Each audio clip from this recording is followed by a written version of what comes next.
This shiur is dedicated to the memory of Rachelea bas Rav Chaim Tzvi. This week is Parshat Vayigash, and I wanted to talk about the first event in Parshat Vayigash, which is the confrontation between Yehuda and Yosef. But I felt like it wasn't right to start in the middle of the story, because really the conversation starts in last week's Parsha, Parshat Miketz, so let's begin from there. Chapter 44, verse 2.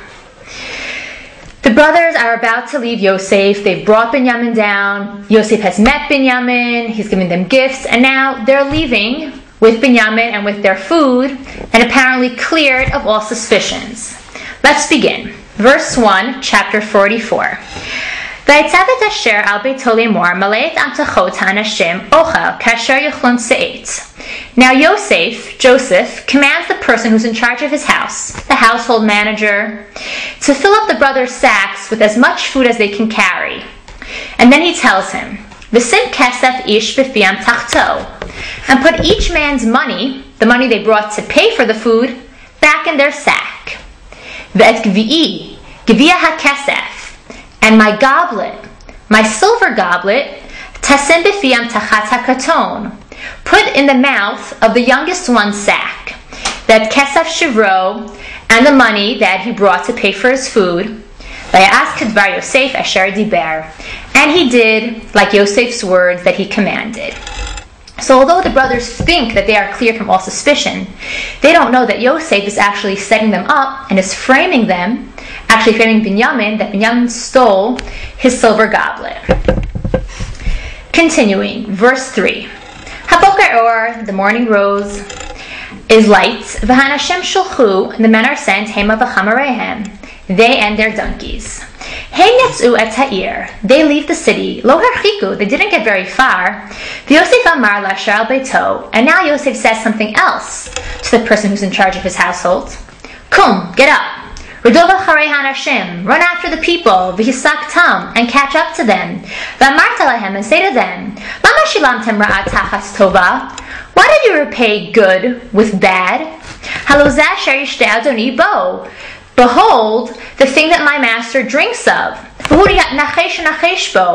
And he asks the sorcerers about it, or he does sorcery with it.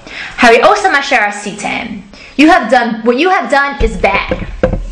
So apparently, this goblet is put on their sacks, unbeknownst to them, and then Yosef actually sends the same person who he had framed the brothers, he sends the same person to run after the brothers and accuse them of repaying good for bad. Yosef was kind to them, he gave them food, he treated them respectfully this time, and now they've stolen from him.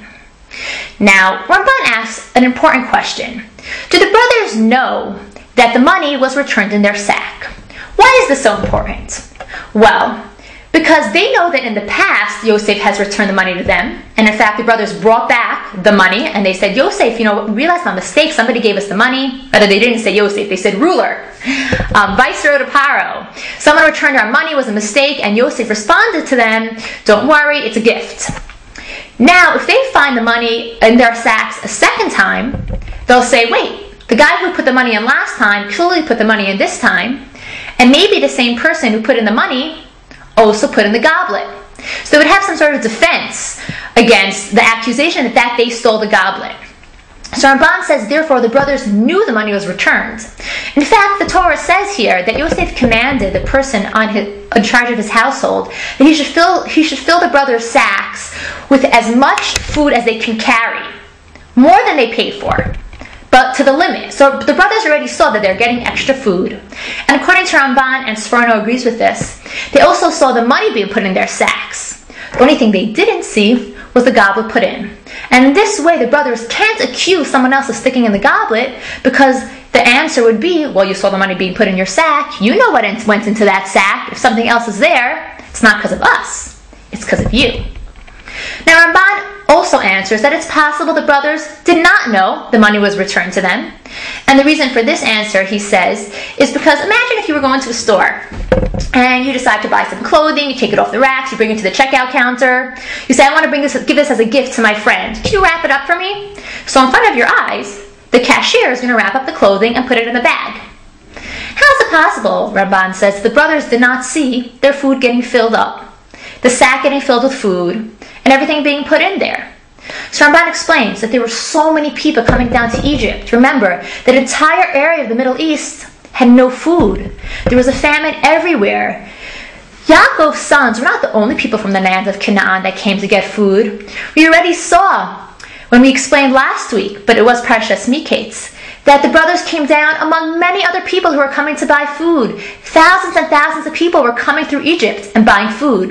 It was too much confusion for everyone to actually see their sack getting filled up with food, every last ounce that's being put into the sack.